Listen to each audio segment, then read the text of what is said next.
दोस्तों नमस्कार, fusion academy के यूट्यूब प्लेटफॉर्म पर आप सभी का स्वागत है। इस वीडियो में हम अभाज्य गुणनखंडों की संख्या ज्ञात करेंगे। मान लीजिए ए बी सी डी क्या हैं? अभाज्य संख्याएं हैं। अभाज्य संख्या का मतलब समझते हैं, वह संख्याएं जो खुद से कटें और एक से विभाजित हों, वही संख्याएं अभाज्य संख्याएं होती हैं। जैसे 2, 3, 5, 7, 11, 13 डैश डैश डैश 1 से लेकर 100 तक कुल 25 अभाज्य संख्याएं होती हैं। हालांकि हम इसको देखते हैं ए बी सी डी अभाज्य संख्याएं हैं तथा उनकी घात मान लेता हूं, घात की मतलब पावर है, P Q R S है ना। तो अभाज्य गुणनखंडों की संख्या होगी, अभाज्य गुणनखंडों की संख्या होगी संख्या बराबर P धन Q धन R धन S। ठीक, यानी सभी की पावर को क्या करेंगे, ऐड कर देंगे, आपकी अभाज्य गुणनखंडों की संख्या ज्ञात हो जाएगी। दोस्तों अभाज्य गुणनखंड संबंधित एक सवाल है जो पूछा गया है। बोला गया है कि 30 की घात 11, 22 की घात 5, 34 की घात 11 के अभाज्य गुणनखंडों की संख्या क्या होगी? 50, 51, 52, 65। 30 की पावर 11, 22 की पावर 5, 34 की पावर 11 के प्राइम फैक्टराइजेशन की संख्या कितनी होगी? अभाज्य गुणनखंडों की संख्या कितनी होगी हमें बताना है। तो हम क्या करेंगे, प्राइम नंबर है, नहीं है, यानी अभाज्य संख्या है, नहीं है, नहीं है, नहीं है, सारी सारी सम संख्या है। घात में 11, 5, 11 है जो कि प्राइम नंबर है। घात से हमें कोई लेना देना अभी नहीं, अभी हमें बेस संख्या से मतलब है, यानी बेस वैल्यू से। बेस वैल्यू क्या है? 30 है। 30 की घात 11 लिख लेते हैं, गुणे 22 की घात 5 लिख लेते हैं, गुणे 34 घात 11 लिख लेते हैं। अब 30 को प्राइम फैक्टराइजेशन करेंगे, कैसे करेंगे? 2 पहला प्राइम फैक्टराइजेशन 2 गुणे फिर 3 फिर 5, 2 3 6 5 30। ठीक है, घात 11 हो गया। 22 को क्या लिख सकते हैं? 2 गुणे 11 लिख सकते हैं, पूरे की पावर 5 गुणे 33 है, 34 है, 34 है बेटा, है ना। तो 34 को 2 गुणे 17 की पावर 11। अब हम इसको अलग अलग लिख सकते हैं, यानी 2 की घात 11 गुणे 3 की घात 11 गुणे 5 की घात 11।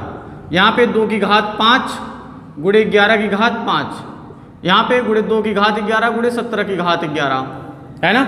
या तो सभी घात को जोड़ दो, है ना, सबको जोड़ सकते हो, जोड़ दो। 11 11 11 11 11 11 पचे 55, 5 बार है तो 5 बार 11 है तो 11 पचे 55 हो जाएगा, है ना। और 5 और 5 10 हो जाएगा, यानी 55 10 65। आंसर आपका क्या आ जाएगा? 65। ठीक है। इसी प्रकार एक दो सवाल और कर लेते हैं। जैसे मान लो, नोट कर सकते हैं, नोट कर लीजिए, है ना। घातों को जोड़ा जाता है बेटा, लिख देता हूं, गुणनखंड में घातों को जोड़ा जाता है। हमेशा के लिए लिख लेना, जीडी में भी पूछा जाता है, हर परीक्षा में पूछा जाता है। भाजकों की संख्या, अभाज्य गुणनखंडों की संख्या, सब पूछा जाता है और बहुत इंपॉर्टेंट प्रश्न है। ठीक है, आगे करते एक दो सवाल और कर लेते हैं।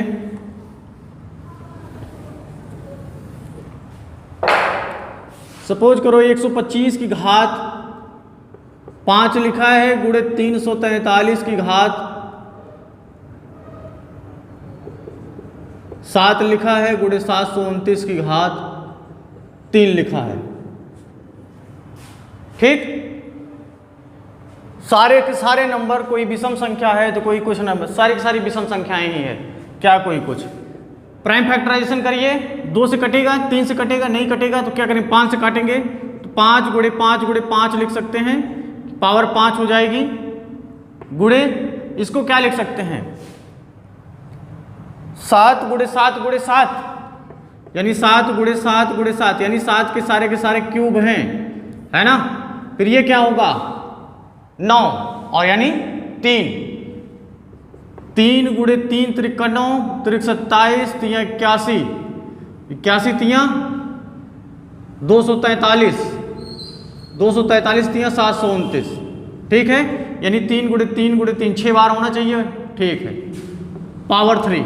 ठीक है, अब 5 की पावर 3 है, यहाँ पे अंदर 3 बार 5 है तो 5 की पावर 3 लिख लेंगे, पावर 5। गुणे 7 की पावर 3 गुणे 7 गुणे 3 की पावर 6 गुणे 3, है ना। अंदर भी पावर और ब्रैकेट के बाहर भी पावर लगा है, तो पावर गुणे पावर यानी गुणा हो जाएगा, जुड़ेगा नहीं, बेस में जुड़ता है। 3 गुणे 5 यानी 5 घात 15 हो जाएगा, यानी 5 कितनी बार है, 15 बार। ठीक है, आगे 7 कितनी बार हो जाएगा, 21 बार हो जाएगा। 3 कितनी बार हो जाएगा, 18 बार हो जाएगा। अभाज्य गुणनखंडों की संख्या, सब प्राइम फैक्टराइजेशन हो गया।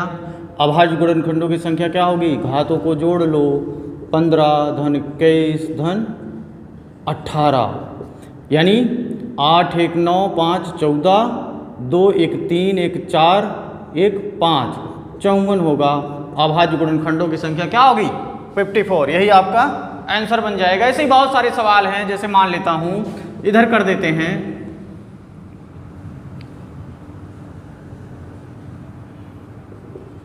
1225 कर देता हूं। तो क्या करेंगे, 3 से काटो, 3 से कटेगा नहीं, सीधा 5 से काटेंगे, है ना। इसमें तो वही आ जाएगा, 5 दूनिया 10, 5 चौके 20, 5 पचे 25, फिर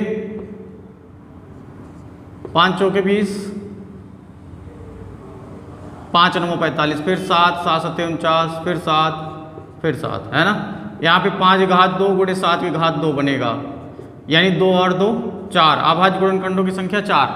आप ऐसे भी कर सकते हो, अगर ये सिंगल नंबर देगा कोई बड़ा सा नंबर, तो अभाज्य प्राइम फैक्टराइजेशन कर लेना, यानी अभाज्य संख्याओं में गुणनखंड ज्ञात कर लेना, उसके बाद जो घात रहेगी सभी को जोड़ देना, आपका उत्तर मिल जाएगा। ठीक है, अभाज्य गुणनखंडों की संख्या में ऐसे ही सवाल आते हैं। और वीडियो देखने के लिए बहुत बहुत धन्यवाद।